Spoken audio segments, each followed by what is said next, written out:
오늘 느헤미야서 6장 15절부터 7장 4절까지 본문으로 말씀 묵상합니다.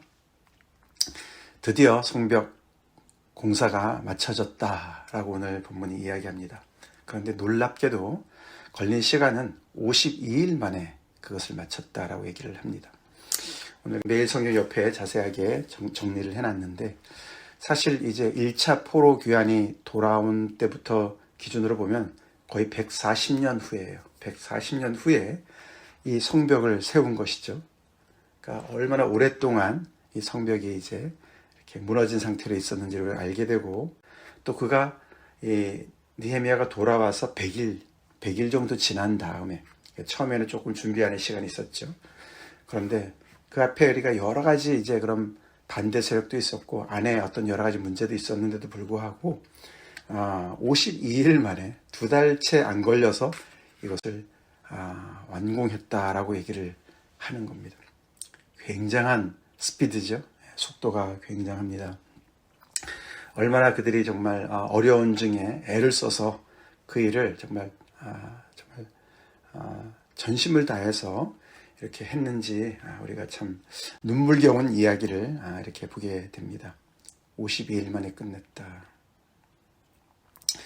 하나님께서 느헤미야에게 그런 마음을 심어주시고, 그렇죠? 하나니를 통해서 보고를 받으면서 우리가 느헤미야가 시작됐었는데, 그 얘기를 듣고 그렇게 슬퍼하고 그 고국에 있는 그 상태를 너무 안타까우면서 자기의 그런 정말 그 지위를 하나님께서 주신 그 지위를 사용해서 하나님께 기도하고 또 왕에게 그렇게 허락을 받아서 지금까지 그 걸어온 그런 그 여정을 이렇게 볼 때 하나님께서 그에게 주신 그 소원을 이렇게 이루어 주신 것을 보게 되죠.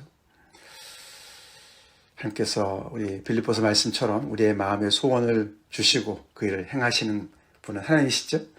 그 똑같은 얘기가 나옵니다. 그렇게 애를 써서 정말 이 느헤미야가 앞장서서 일을 감당했는데, 그는 이렇게 얘기하죠. 그들이 우리 하나님께서 이 역사를 이루신 것을 알았고 그것 때문에 그들이 크게 두려워하였다. 그렇죠. 하나님의 백성들은 사기가 정말 엄청나게 올라갔을 것이고, 반면에 그들을 방해했던 그 정말 대적들은 너무나 두려워했겠죠. 그 정도로 이 속도가 이렇게 정말 굉장했고, 그것을 우리가 이루었다라고 얘기 안 하고 우리 하나님께서 역사를 이루셨다. 이 고백은 항상 아멘이죠? 아멘입니다. 그렇죠? 정말 이들만이 어떻게 그 일을 감당했겠습니까?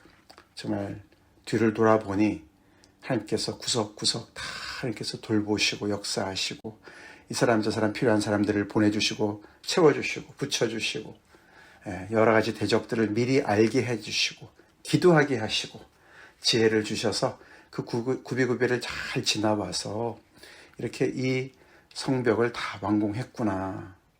하나님께 영광을 돌립니다. 결론을 잘 내립니다. 그래서 이런 성벽을 세움으로 인하여서 결국은 이 백성들에게 그런 새로운 또 안전장치가 생겨서 또 하나님께도 감사하지만 또 주변에 그 방해했던 모든 세력들은 크게 두려워하고 낙담을 하였다. 정말 이것이 인간의 어떤 그런 소수의 사람들의 어떤 그런 열정과 충성으로 끝나는 것이 아니고, 이 배후에 하나님의 정말 그 힘이, 하나님의 임재가 함께 하시는구나. 그렇죠? 그렇게 해서 그들은 두려워할 수밖에 없었고, 그것을 또 그런 두려움도 있지만 또 굉장히 또 놀람도 있었겠죠. 그렇죠? 이들의 하나님은 정말 대단하시다. 그런 어떤 좋은 뜻에서의 어떤 두려움도 같이 갖게 되었다라고 얘기를 합니다. 하나님의 백성들이, 하나님의 자녀들이 한 마음으로 뭔가를 이루어 나갈 때, 그것도 이렇게 전도가 되는 것이죠. 그렇죠? 세상에게 전도가 되는 것입니다. 믿는 사람들이 함께 모여있는 교회가 맨날 부정적인 얘기들만 듣게 되면은 그게 어떻게 전도가 되겠습니까? 결국 이렇게 한 사람의 그런 마음을 움직이시고 그 사람을 통해서 이런 정말 하나님의 놀라운 역사가 이루어지는 것을 보면서 참 많은 사람들이 하나님은 살아계시구나, 이렇게 영광을 돌린 것으로 그 성벽 역사의 결론을 내립니다. 근데 그 사이에 이제 17절부터 19절까지 보면은 여전히 부정적인 영향을 미치는 그런 세력들이 있었음을 또한 얘기하죠. 그런 중에 계속 이 느헤미야에게 두려움을 심어주려고 하는 그런 세력들이 있었다. 그것이 바깥에 있는 도비야, 암몬 사람 도비야인데 그 사람만 있었던 것이 아니에요. 그렇죠? 그의 가문과 이 유다 사람들과 이렇게 정략 결혼을 맺었던 그런 것을 얘기하면서 그래서 그들 그 유다 그 그룹 안에 그 공동체 안에 계속 그렇게 영향력을 미친 그 도비야 얘기를 합니다. 앞에 산발랏도 굉장히 그 사마리아의 어떤 그런 영향력을 가지고 이렇게 편지를 보내고 사람을 보내고 계속 괴롭혔는데 도비야도 그에 못지않게 이렇게 그 내부에 그런 뿌리를 두고 그와 동맹한 사람들이 많이 있는 그런 사람으로서 계속 그런 악영향을 미친 것을 보게 돼요. 참 그만큼 140년이 지나는 그 동안에 계속해서 그 안에 계속 뿌리가 이렇게 내려온 것을 현실의 어떤 그런 모습을 보여줍니다. 그런 저항이 계속 있었다는 것이죠. 그렇죠? 그럼에도 불구하고 정말 이렇게 그 나뉘어지기가 쉬운 그런 마음들을 계속 하나로 묶어서 이 문제를 계속 끝까지 관찰했다는 것은 굉장한 정말 그런 업적이 아니라고 할 수가 없죠. 굉장한 하나님의 정말 역사죠. 그런 환경에도 불구하고 끝까지 잘 감당했다. 그러면서 마무리로 7장 1절에 보시면 이제 문짝을 달았습니다. 그렇죠? 문짝을 달았습니다. 그래서 완전히 이제는 다 성벽이 완공이 되었는데 그리고 그 다음에 이제 중요한 일을 하죠. 이제 성벽을 다 이제 건축하고 문짝을 달고 그 안에는 성전이 있습니다. 그렇죠? 그리고 이제 우리 끝났다. 그리고 이제 그냥 축제를 벌이고 이제는 이제 모든 일을 우리가 감당했으니까 이제 여기서 끝이다. 이렇게 얘기를 하면 될 것 같은데 그렇지 않습니다. 마치 이제부터 시작이다라는 그런 마음 자세로 필요한 사람들을 세웁니다. 성벽만 덩그렇게 세워놓지 않습니다. 그렇죠? 중요한 건 사람이죠. 사람이에요.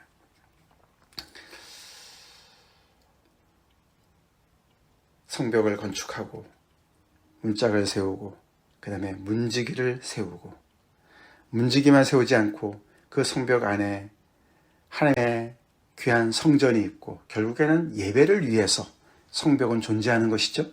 백성들이 하나님을 예배할 수 있도록 하는 정말 그런 역할을 감당하도록 거기에 문지기뿐만 아니라 노래하는 자들과 레위 사람들을 세웠다. 그래서 이 예루살렘 성벽 안에는 정말 이렇게 레위 사람들과 노래하는 사람들도 레위 사람들이겠죠. 그 예배를 주도하는 그러한 사람들이 이 성벽을 지키게 해서 정말 이 안에 들어오는 모든 사람들이 안심하고 하나님께 예배드릴 수 있도록 그렇게 예배 중심의 모습으로 갖추게 사람을 세웠다는 것입니다. 그래서 성벽이 존재한다는 것이죠. 그렇죠. 그리고 특별히 거기에 모든 것을 총괄하는 두 사람을 세웁니다. 자기 동생 하나니와 또 영문의 관원 하나냐를 세워서 예루살렘을 다스리게 했다. 예루살렘 전체를. 그래서 수룹바벨이 이렇게 필요한 사람들을 또 잘 세우는 걸 볼 수가 있어요. 그렇죠? 혼자 다 하지 않습니다.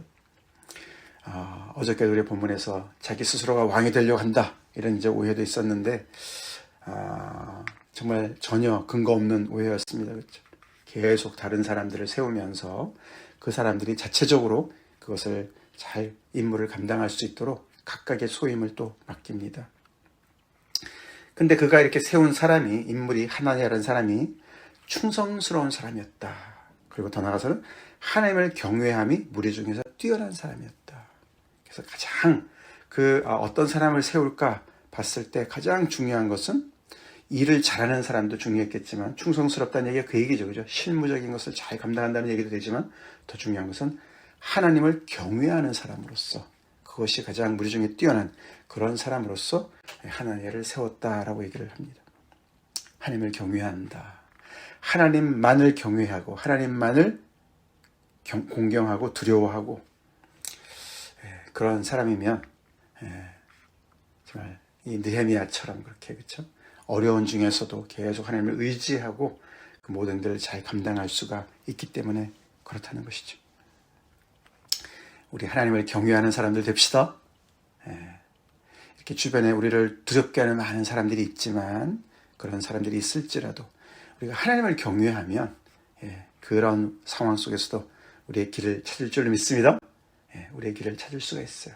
하나님을 경외하게 되면, 하나님을 바라게 되면 하나님께서 길을 열어주시고 알려주시는 것이죠. 그럴 때 우리는 충성스러운 사람이 되는 거예요. 근데 사실 이게 이제 하나니와 하나냐 이름이 거의 비슷하잖아요. 그리고 어떤 이제 주석가들은 한 사람을 얘기하는 것이다. 이게 하나니 곧 하나냐 이름이 좀 두 개가 이렇게 하나니를 좀 더 풀어서 쓴 이름이 하나니야라고 얘기를 합니다. 그리고 그 원문에 보면은 주어는 복수인데 두 사람이니까 근데 동사는 단수로 나와요. 단수로. 그래서 그런 주장이 근거 없는 주장이 아니라고 얘기를 합니다. 그래서 결국 이 충성스럽고 하나님을 경외하는 이 사람, 예루살렘을 다스린 사람이 이 느헤미야의 아우 하나니다. 처음에 와서 느헤미야에게 이 상황을 보고한 그 인물이다. 그래서 어쩌면은 느헤미야에 못지않게 그렇게 정말 이 예루살렘의 이런 상황과 고국의 상황을 너무나 가슴 아파하고 느헤미야 옆에서 계속해서 함께 이 싸움을 싸워온 귀한 사람을 결국은 이 예루살렘 전체를 총괄하게 하는 사람으로 세웠다라고도 보게 봅니다. 그 해석도 만든 것 같아요. 그래서 이 두 사람이 아니라 한 사람이다라고 얘기도 합니다. 그래서 사실 그렇게 봤을 때 처음부터 끝까지 애를 쓴 하나니를 또 다시 이렇게 그 예루살렘의 그 전체를 다스리게 일을 하게 또 이렇게 세우는 걸 볼 때 우리가 누가복음 17장에 예수님께서 비유한 그 비유 중에 무익한 종 이야기가 생각납니다. 종이 하루 종일 일을 하고 들어왔는데도 주인이 그에게 살해를 하겠느냐, 감사하다 이렇게 얘기를 하겠느냐, 또 와서 너는 나를 수종 들어라 그렇게 주인이 말하지 않겠느냐. 그러면 그 종은 또 열심히 또 그 주인을 위해서 섬기지 않겠느냐. 그렇게 무익한 종의 비유를 하시지 않습니까? 그 종이 아니 제가요 주인님 좀 생각 좀 해보세요. 제가 하루 종일 밖에 가서 정말 뜨거운 땡볕에서 하루 종일 일하고 왔는데 또 들어왔는데 또 일을 시키십니까? 제가 일을 했는데 주인께서 감사하다고 얘기를 해야 되는 거 아닙니까? 살해하셔야 되는 거 아닙니까? 좀 쉬게 하셔야 되는 것이 아닙니까? 종도 권리가 있습니다. 뭐 이래야 될 것 같지 않습니까? 근데 이제 그게 아니다. 그게 예수님께서 우리가 하나님께 충성하는 사람들의 그 기본 자세를 그렇게 가르쳐 주셨어요. 그렇죠? 우리는 그럼에도 불구하고 하루 종일 일을 했어도 또 주인한테 그렇게 또 들어와서 또 섬기면서도 나는 무익한 종입니다. 라는 자세로 하나님 앞에 서 있어야 된다. 하나님을 섬겨야 된다. 우리의 주인 되신 하나님을 그렇게 섬겨야 된다. 라고 가르쳐 주셨어요. 무익한 종. 무익한 종은 아무 쓸데기도 없는 종이다. 이런 말이 아닙니다. 그 얘기가 아니고 언제나 늘 주를 위해서 정말 충성하고 정말 모든 실질적인 일들을 다 감당하는데도 불구하고 내가 뭔가를 했어. 내가 하나님 앞에 이제는 뭔가 이렇게 주장할 수 있는 뭔가 근거가 생겼어. 이제부터는 하나님도 나한테 뭔가 빚진 거야. 이런 생각을 할 수가 없다는 것을 가르쳐 줍니다. 우리 하나님 앞에 그렇게 서 있읍시다. 무익한 종으로 항상 주님을 위해서 충성하지만 그래도 또 하나님께서 뭔가를 맡기실 때는 하나님 뒤에 건 다 잊어버리고 표대를 향해서 달려가야 될 줄 믿습니다. 뒤에 일은 다 잊어버리고 바울이 얘기했듯이 계속 정말 초년병처럼 정말 초신자처럼 그렇게 겸손한 마음으로 또다시 허리띠를 졸라매고 주님을 열심히 섬기면서도 주님 제가 무슨 주님 앞에 우리 하나님 앞에 제가 무슨 쓸모가 있겠습니까만 저를 써주시니 감사합니다. 충성하겠습니다. 그게 무익한 종의 자세죠. 마치 하나니가 그런 모습으로 주님 앞에 서 있는 것을 보게 됩니다. 그래서 느헤미야가 잠깐 또 페르시아를 갔다 와요. 제국에 또 갔다 옵니다. 우리 그런 사람들 됩시다. 교회가 왜 어려워집니까? 목사가 또는 장로들이 그 리더들이 말이죠. 나름대로 교회를 위해서 열심히 충성하는 거예요. 충성하기 때문에 또 권리를 주장합니다. 내가 이렇게 했고 저렇게 했고 이 교회를 내가 어떻게 세웠는데 이런 공로를 세우다 보니까 서로 부딪히고 싸우고 깨지는 거 아닙니까? 무익한 종은 없어요. 너무 유능한 종들만 많아서 교회가 시끄럽죠. 우리 그런 못된 거 본받지 맙시다. 본받지 맙시다. 우리가 주님을 위해서 올 한 해 동안도 쓰임을 받았고 충성했다면 그런 감사로 돌리고 하나님 때문에 이 모든 것이 다 이루어졌습니다 라고 하나님께 영광을 돌리고 오직 나는 무익한 종입니다.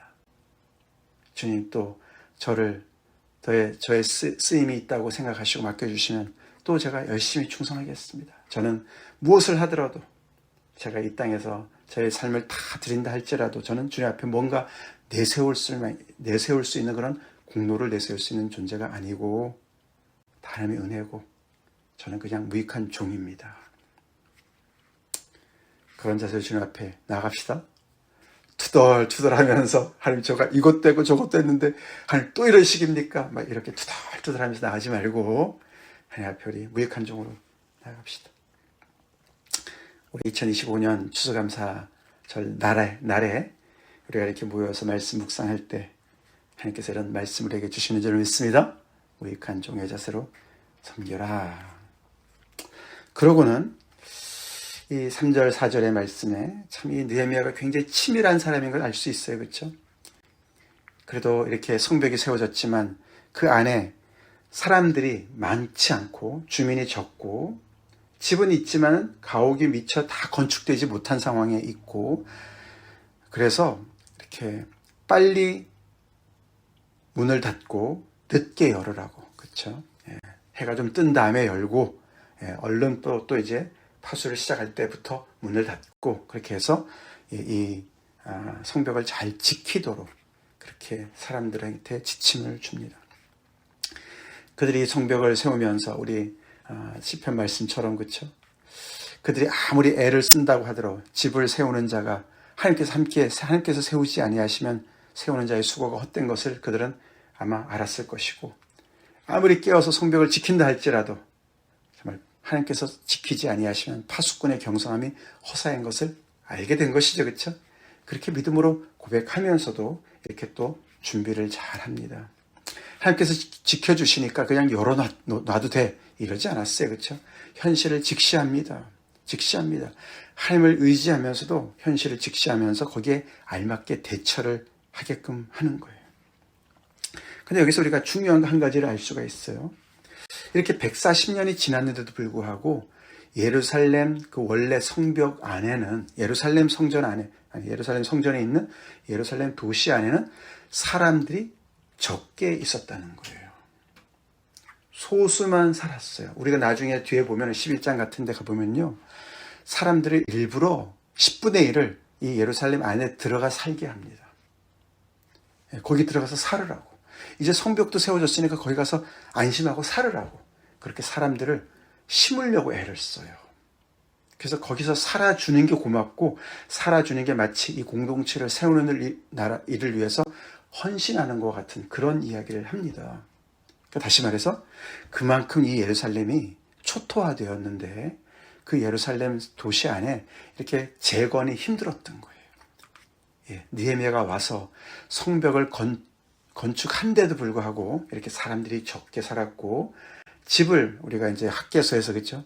성전을 짓다 말고 힘드니까 자기 집을 짓기에 바빴다. 편벽한 집을 지었다 이런 얘기 나오지 않았습니까? 그 모든 것들이 예루살렘 성 안에서 한 것이 아니라 거기는 이제 많이 이제 이렇게 그런 게 부족했나 봅니다. 그리고 농경 이제 사회니까 그렇죠? 농사 지을 때도 별로 없고 그래서 굉장히 척박한 상황이었던 것 같습니다. 역사적으로 그렇습니다. 그래서 예루살렘 안에 가서 살기를 많은 사람들이 싫어했어요. 주변에다 집을 짓고 농사 지을 때를 찾고 이렇게 먹고 사는 것을 함께 생각했던 것이죠. 그래서 이렇게 예루살렘 성벽을 세우는데 그래서 더 어려웠을 수가 있었겠다. 그렇죠? 정말 이렇게 폐허가 된 이런 상황 속에 여전히 남아있는 것을 계속 보면서 애들은 140년 동안 산 거예요. 성전은 덩그렇게 있는데 그러니까 참 그만큼 어려운 일이었다는 것을 볼 수가 있고, 그만큼 또 느헤미야의 그런 어떤 리더십과 그를 중심으로 이 사람들이 52일 동안에 엄청난 일을 했구나. 현실에서는 정말 힘든 일을 그들은 비전을 가지고 끝까지 이것을 정말 밀고 나가서 관철했구나를 볼 수가 있습니다. 한때는 예루살렘 성 안에 사는 것이 얼마나 자랑스러웠을 것이고, 그렇죠? 서울 사람들이었죠, 그렇죠? 그들이, 그렇죠? 그 땅에 노른자에 살고 있는 사람들이었는데 이렇게 폐허가 된 다음에는 다들 꺼리는 장소가 되었던 것을 다시금 이렇게 재건하는데, 그래서 이 예루살렘 성벽을 세우는 것이 굉장히 중요한 그런 일이었겠죠, 그렇죠? 관문이었겠죠. 그래서 그 다음부터는 사람들이 점점 더 이제 안전한 곳이 되었으니까 곳에 들어가고 하나 둘 다시 이제 회복하는 그런 일을 했을 것이라는 것이죠.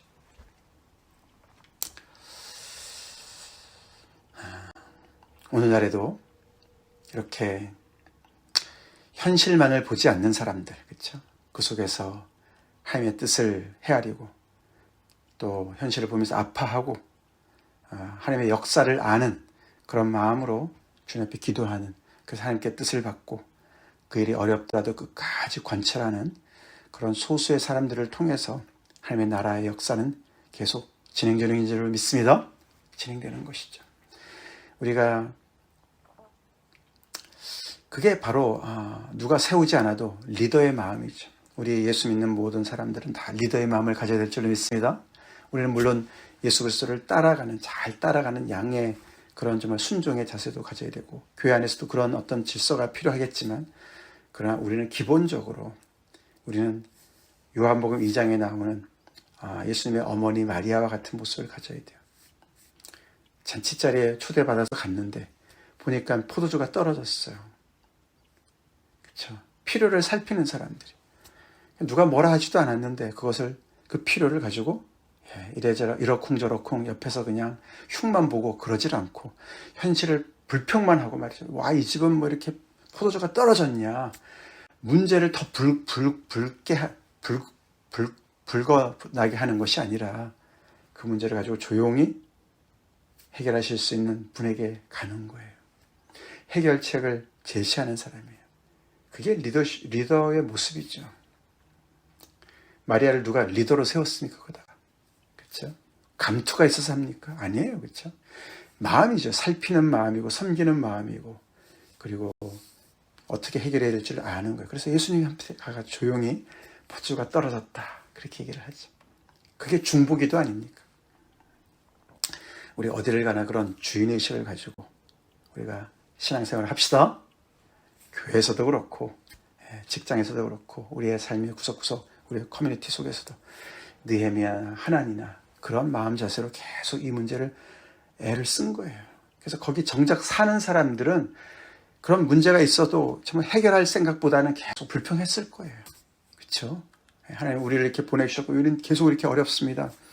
근데 이렇게 이런 소수의 사람들이 그런 문제의식을 가지고 그것을 어려운 상황 속에서도 많은 그런 대내외적인 그런 정말 저항 속에서도 계속 하나님의 뜻을 붙잡고 애를 쓰고 같이 하려고 애를 쓰고 그런 중에 이런 아름다운 정말 성과를 이루고, 그것이 결국 하나님께서 이루어 주신 것이고, 하나님께서 이루신 것이 그냥 뚝딱 이루어지지 않았어요. 그렇죠?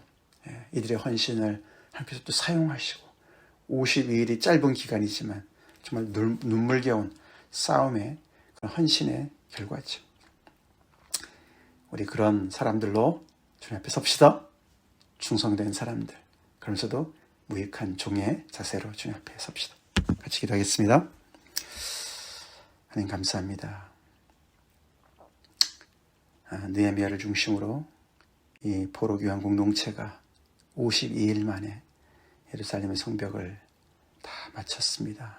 굉장한 일입니다. 그들이 정말 참 자랑할 만한 일인데도 하나님 때문에 이것을 했습니다. 하나님께서 이루셨습니다. 그렇게 고백하며 주님께 영광을 돌리는 모습 너무나 아름답고 또 도전도 됩니다. 주님, 우리가 이런 이 시대에 무너진 하나님의 나라의 정말 아버지 성벽들을 세워나가며 하나님의 나라를 위해서 더욱더 충성하며 충성하되 또 무익한 종의 자세로 주님을 계속 섬기는 아버지 그런 충성된 사람들로 저희를 거듭나게 하시고 또 저희 교회 안에 한 사람 한 사람 계속해서 하나님의 말씀 안에서 그렇게 귀한 충성된 사람들로 세워주시고 이 지역에 우리가 감당해야 될 그 몫을 잘 감당하며 주님의 나라를 세워나가는 저희가 되게 하여 주시옵소서. 올 한 해 정말 아버지 우리가 주님 앞에 조금이라도 쓰임받게 하시는 애 감사드리고 그것도 우리의 정말 아버지 내세울 우리의 자랑거리가 아니라 아버지 참 하나님께 우리가 무익한 종으로서 더욱더 아버지 앞에 겸손하게 또 아버지 초심을 잃지 않고 계속 주님을 섬기는 저희가 되게 하여 주시옵소서. 예수님 이름 받들어 간절히 기도를 옵나이다. 아멘.